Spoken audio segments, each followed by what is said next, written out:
So we are doing something today that we have been waiting a long time for. We are gonna do a freediving lesson.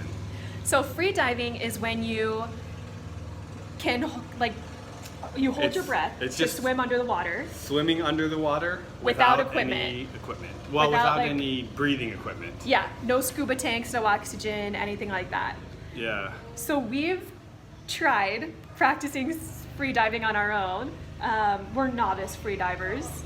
I can hold my breath for about 45 seconds diving underwater. I've been researching this and reading books and watching YouTube videos for about 2 months now, so I don't think there's anything else I could learn. I think I got it all. You're perfect. I've only been able to swim underwater and hold my breath for about the same time as you, even after all the But if we learn to do it reading. right, there are a lot of techniques and a lot of theory, and we're hoping that if we learn to do it the right way, that we'll be able to hold our breath underwater and get so much more out of our snorkeling experiences. So we are really excited for this class today. We're even going to practice free diving in sardine schools, which is going to be really cool. There are big schools of sardines right out here in the water. It's gonna be so pretty. And then in a few days, we're gonna go swimming with whale sharks and thresher sharks, and hopefully the freediving lessons will pay off. We're the O'Briens Abroad. We've been traveling since 2017 in search of the most beautiful, delicious, and fun things to do around the world.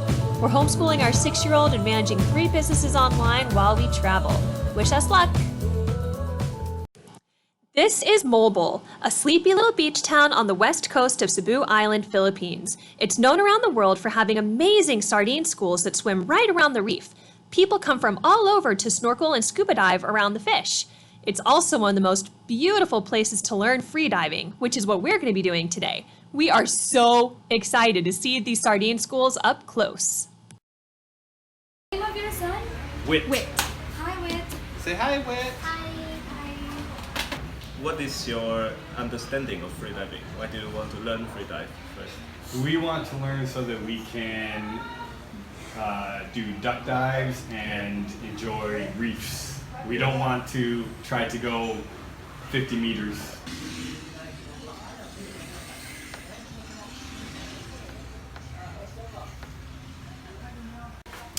All right, we've done our classroom theory already. We've done some practice static breath holds. We've learned not to hyperventilate. We've learned how to duck dive. We've learned about equalization, a bunch of other stuff.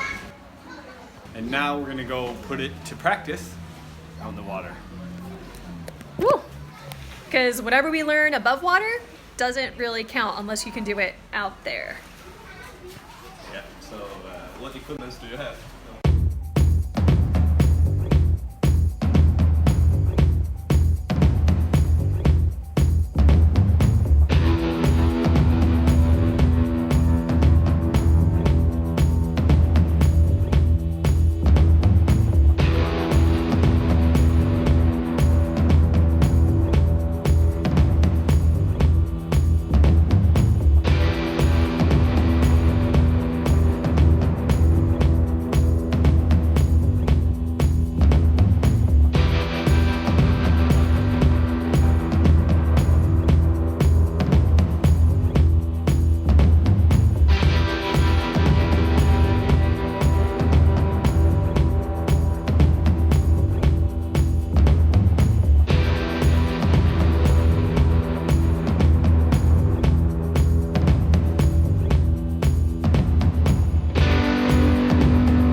could breathe better underwater, then I thought that I'd be able to.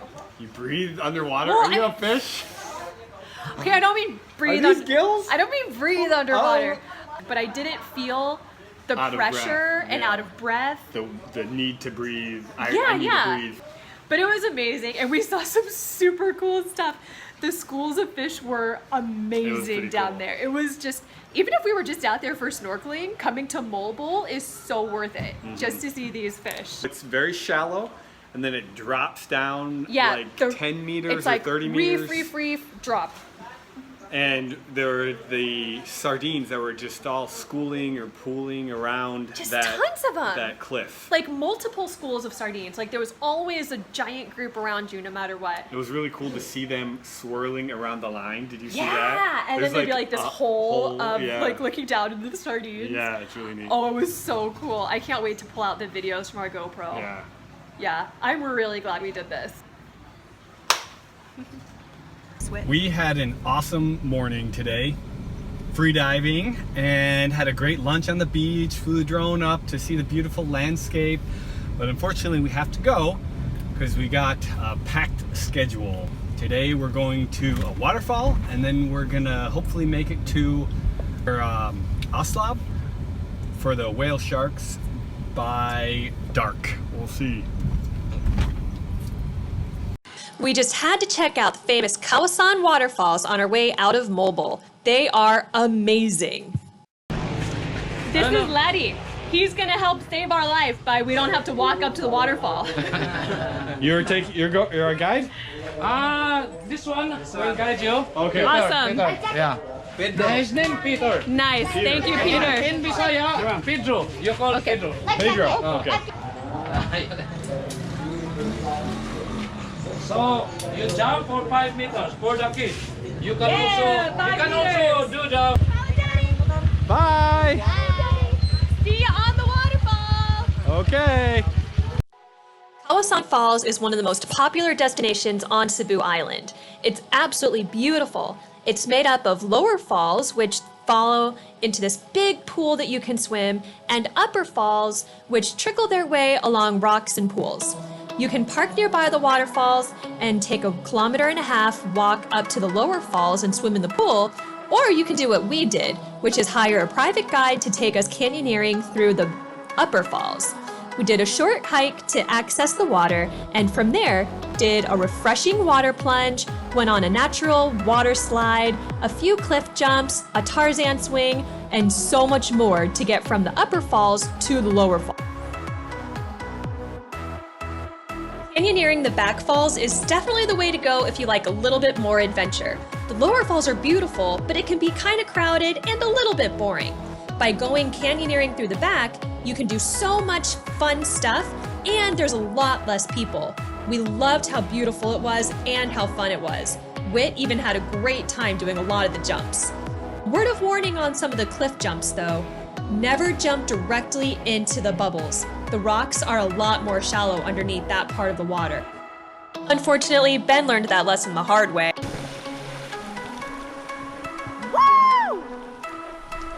Ben O'Brien, ladies and gentlemen. There we go. After hanging out in Kawasan Falls, we drove 2.5 hours to Oslob so that we could hang out with some whale sharks. Are you ready, Whit? Yeah. All right.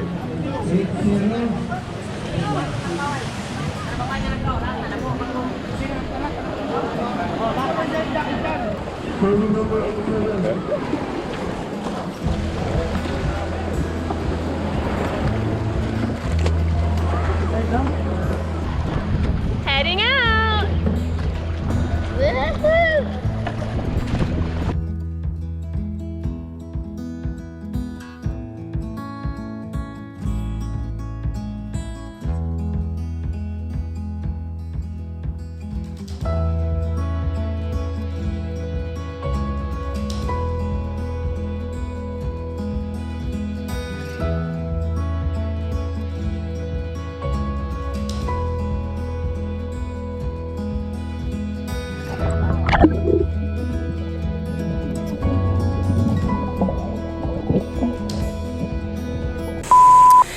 Okay, let's talk about the elephant in the room.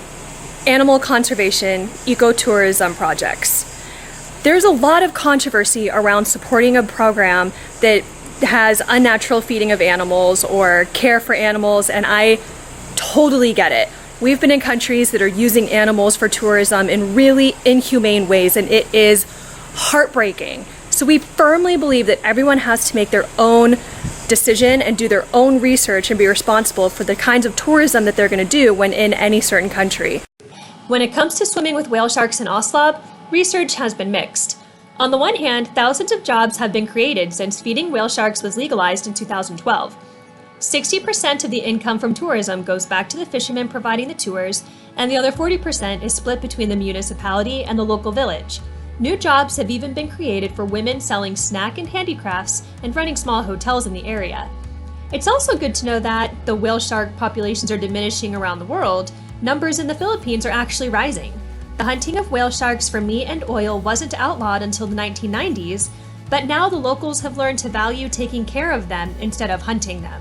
Scientists agree that a live whale shark is better than one on someone's plate. Research does show that the local reef is deteriorating, and we aren't sure what impact that might have on the ecosystem later on. Feeding the sharks is also problematic because it could slowly train them to abandon their migratory ways to stay in one area for an easy meal. The population of whale sharks in Oslob is under close watch by the Large Marine Vertebrates Research Institute and World Wildlife Fund, who track the fish. Only 4% seem to stay in Oslob long term, while 96% stay in the feeding grounds for a few days to a couple of weeks before moving on. This number could quickly change though, so it's good that they're keeping track of them. About half of the whale sharks tracked through Oslob have cuts in their fins, which indicates encounters with motorboats. While the boat guides in Oslob use paddles so as not to hurt the sharks, it's possible that the whale sharks are becoming desensitized to boats and humans and have gotten dangerously close to other types of boats. We just don't know for sure yet. What we do know is that these gentle giants are incredible and worth protecting. Visitors to Oslob are encouraged to only wear reef-safe sunscreen or take a shower to wash off any sunscreen that could deteriorate the reef. They're also told to stay by their boats so that they don't accidentally touch the whale sharks or get too close, and they must wear life jackets at all times. These and other measures are being taken to ensure the tourists' safety as well as the sharks' survival. To be honest, after weighing the pros and cons, I'm grateful to have given our son, an ocean lover, the chance to see these magnificent creatures up close. You never know, he could be one of those people who, out of this opportunity, decides to change the world for good.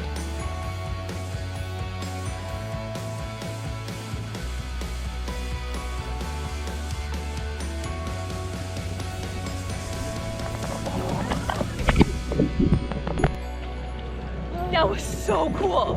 What did you think? Good. I saw a ton. You saw a ton? Yeah. Okay, so we're crowded around the boat. We have to hold on to the bamboo sides, but you're able to swim out just a little bit.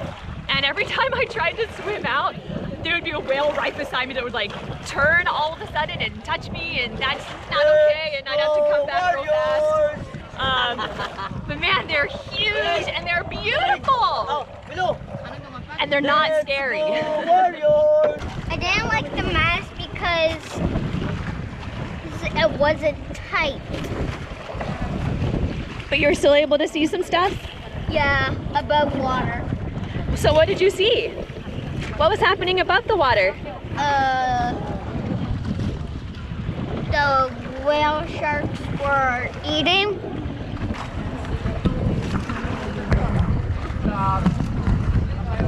Suction kebab.